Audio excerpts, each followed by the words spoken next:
Hi everybody, Got That Funk here with a video response to my friend Nelly Diddle. Um, yeah, I was thinking about the same sorts of questions over the past week or two myself. Um, but one of the things I've observed in my life, it pretty much seems universal, is that most people can justify their own actions to their own satisfaction, regardless of what they do. Um, and I want to stress to their own satisfaction. That being my perception, I come to the conclusion that when it comes to blame, there's just a natural tendency to want to shift blame off of oneself. This is why I did my example about the beating. I mean, even though the situations aren't directly analogous, I wanted to point out that it's very easy to inadvertently identify with an attacker uh, for some sort of emotional reason. And whether I'm right or wrong about this, I'm just throwing this out there as a possibility because I don't know that it's true or not. It just crosses my mind, as I've watched the conversations go by over the past week or two.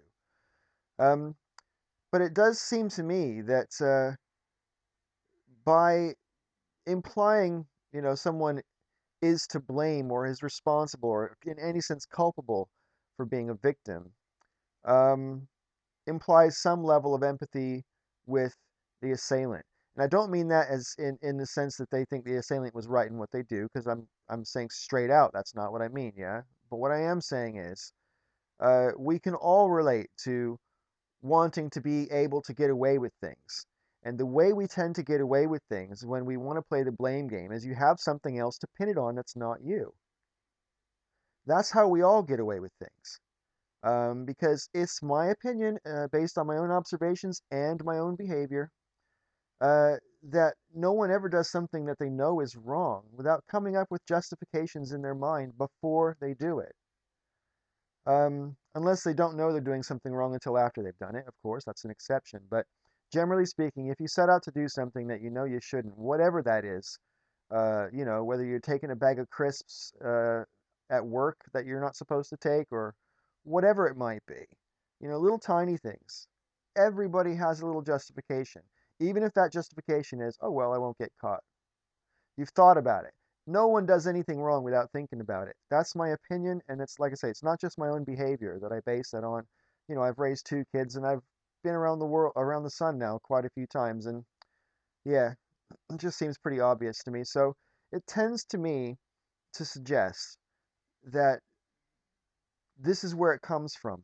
There's just a natural tendency to want to have an outlet outside of whatever whoever is guilty, to place some of the blame on. I mean, if you're not placing the blame on the victim, I mean, liberals in quotation marks in a bygone era used to like to blame society's ills for the reasons criminals uh, commit crimes, and to some degree, there's some validity to that. I mean, it tends to be the lesser educated and lesser economically advantaged people who commit most crimes. Um, just tends to be that way. And that's in almost every country where there's crimes, and I'm pretty sure there's probably crimes in every country. So, anyway, I'm digressing. My point basically about the blame game is we all want to have the ability to go, it wasn't me, even when it was. We can all empathize with that instinct. And I think that's possibly where it comes from. It's just a guess, though. It's not necessarily a belief or opinion, even. I've just been thinking about it a lot, and it just keeps coming up in my head. So, whatever that's worth, I don't know, but you'll have to apologize to the jittery camera people. I've just broken the part of my camera that attaches to the laptop, so I've got it in my hand here. I'm sorry if it looks a bit wobbly. Anyway, I don't know what I'm gonna have to do. This camera's practically brand new as well, so I'm kind of pissed off about it. Ramble, ramble. Bye, gang. May all your ups and downs be ups.